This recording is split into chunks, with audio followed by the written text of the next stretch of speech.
The average private jet spends 95% of its time doing nothing. And the companies making the most money from it are the ones who figured out how to profit from that silence. There is an entire industry built around an asset that almost never moves, one that generates billions of dollars a year, not from flying, but from the hours between flights that most people never see and never think about. If you think private aviation is about who sits in the back of the plane, you haven't looked at who owns the business that puts them there. How does a company generate $1.34 billion a year from aircraft it has never touched? How does an industry built around a machine that costs $25 million and sits idle nearly every day of the year turn that idle time into its most valuable product? And what does it actually take to build a business that collects a fee every time someone else's jet leaves the ground? You've booked a commercial flight.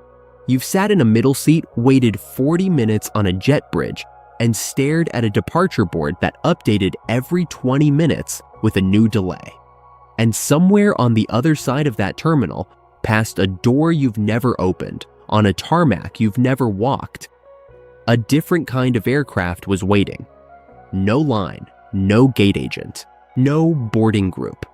The passenger walked in from the street, crossed 15 feet of private terminal, and was airborne in under 12 minutes. That passenger didn't own the plane, they chartered it. And the company that made that flight possible, the one that owns the aircraft, employs the pilots, manages the scheduling, and collects the fee, is the business almost nobody thinks about when they think about aviation. The global air charter services market was valued at $40 billion in 2025. It is projected to grow from $43 billion in 2026 to $80 billion by 2034, a compound annual growth rate of 7.9%. The private jet charter segment specifically was valued at $25.87 billion in 2025, with North America accounting for $12.29 billion. Of that, roughly half the global market concentrated in a single region, in a single country, with a single defining characteristic: the highest density of ultra-high net worth individuals on Earth. The common assumption about private jets is that they are owned by the people who fly them, that somewhere behind a Gulfstream or a Bombardier Global is a billionaire with his name on the registration. That assumption is increasingly wrong. The structural reality of the private aviation industry is that most aircraft flying today are operating under some form of management arrangement, fractional ownership program, or on-demand charter agreement. The aircraft has a registered owner, but the business extracting revenue from that aircraft, the company scheduling it, crewing it, insuring it, and dispatching it on behalf of clients who pay by the hour, that is the charter operator. And that operator collects a fee whether the flight goes to Aspen or Anchorage, whether the client is a Fortune 500 CEO or a sports franchise relocating its entire roster. The question worth asking isn't who sits in the back of the plane. The question is who owns the machine that makes the whole thing possible, and what that machine actually costs to run when no one is flying it. Here is the number the industry doesn't advertise.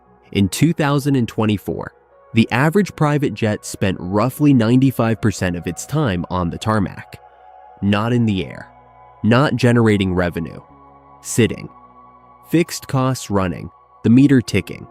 That idle time is the central economic problem of private aviation and the central business opportunity, because a $25 million aircraft carries between $1.5 million and $2.5 million in annual fixed costs, regardless of how many hours it flies.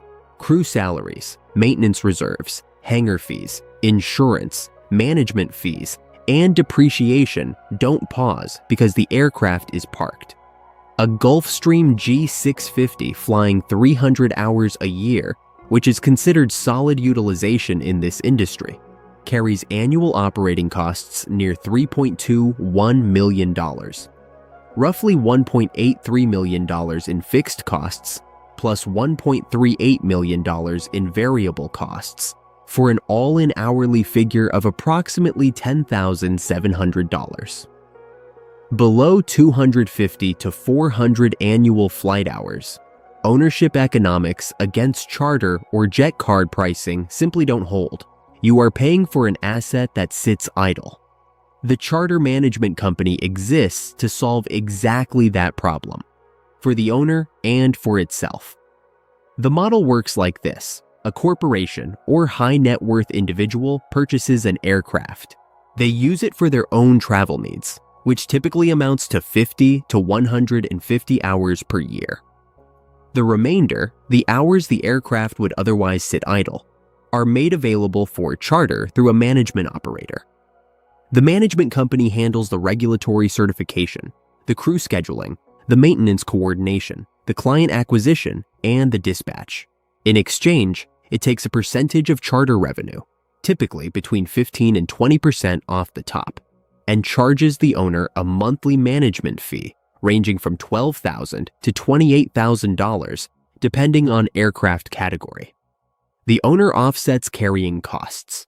The operator generates revenue from an asset it doesn't own. NetJets is the most visible version of this model. Founded in 1986 as the inventor of fractional aircraft ownership, acquired by Warren Buffett's Berkshire Hathaway in 1998 for $725 million, it now operates approximately 1,400 flights per day and counts over 40% of Fortune 100 companies among its customers. Its revenue is estimated between $6 billion and $8 billion per year, a 1/16th fractional share.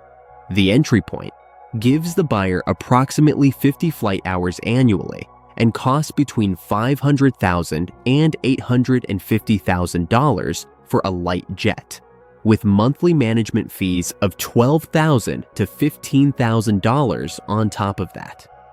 The buyer doesn't own an aircraft. They own a slice of access to one. NetJets owns the float, the entire scheduling infrastructure that allows 16 different buyers to share one aircraft without ever colliding. That float is worth $6 to $8 billion a year in revenue. Air Charter Service, a broker operating on the other side of the same market, reported turnover of $1.34 billion in 2025, a 10.3% increase over 2024, driven by 19.1% growth in private jet revenue alone. Its EBITDA grew 33% in the same period. The company doesn't own the aircraft it books. It connects operators with clients, collects a brokerage margin, and scales by expanding the network on both ends. A business built on a phone call and a contract, generating $1.34 billion in annual revenue from aircraft it has never touched. The math on the operator side is less transparent but structurally sound. An average private jet charter company generates approximately $12.2 million in annual revenue, according to industry analysis.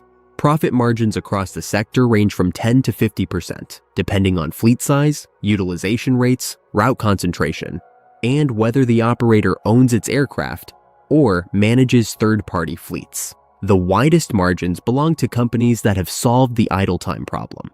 Operators who can guarantee high utilization across a managed fleet, spreading fixed costs over more flight hours, and compressing the per-hour cost structure. The narrowest margins belong to single aircraft operators who bought a jet on the premise that charter demand would fill the calendar. It usually doesn't. The demand side of the equation is not the variable.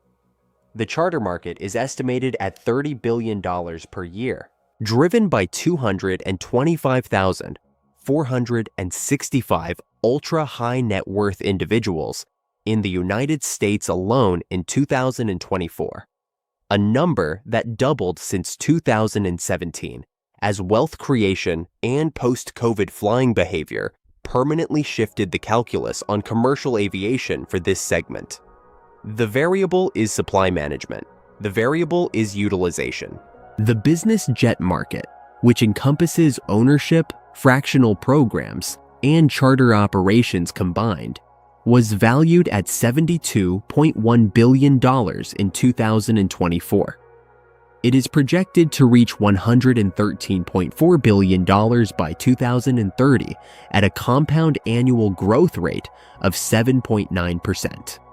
That trajectory is not built on luxury spending. It is built on a structural shift in how corporations and high net worth individuals calculate the cost of time.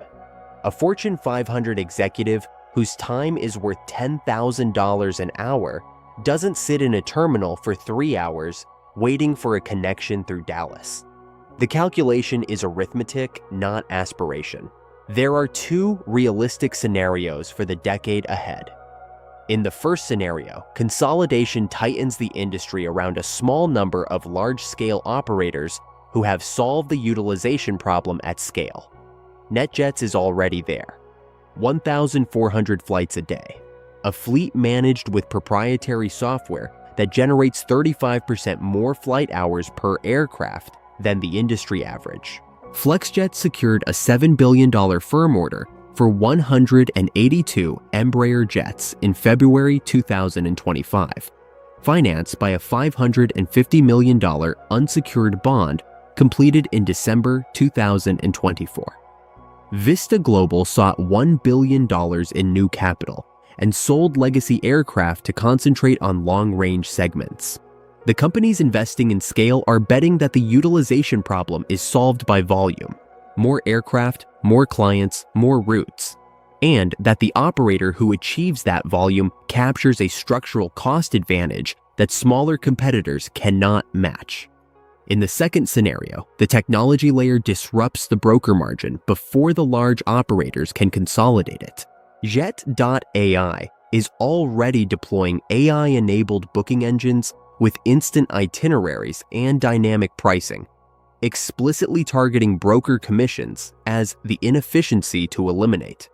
If the friction between charter client and charter operator disappears, if the booking becomes as frictionless as a commercial flight reservation, the intermediary margin that sustains companies like air charter service compresses, and the revenue flows directly to the operator. That is a $1.34 billion question sitting inside a $40 billion market. The honest conclusion is this: the private jet charter business is not a glamour industry. The clients are glamorous. The aircraft are glamorous. The business of operating them, managing utilization rates, negotiating management fees, absorbing the fixed cost of an aircraft that sits idle 95% of the time, is a logistics operation with a luxury finish. The companies that have made it work at scale did so by solving a problem that has nothing to do with the passenger experience. They figured out how to keep an extremely expensive, rapidly depreciating asset in the air as many hours as possible, across as many clients as possible, with as little downtime as possible. You're not in the business of flying people. You're in the business of time, specifically the 95% of time that a $25 million aircraft spends doing nothing. What you do with that idle time is the variable the brochure doesn't mention, and the one that determines everything.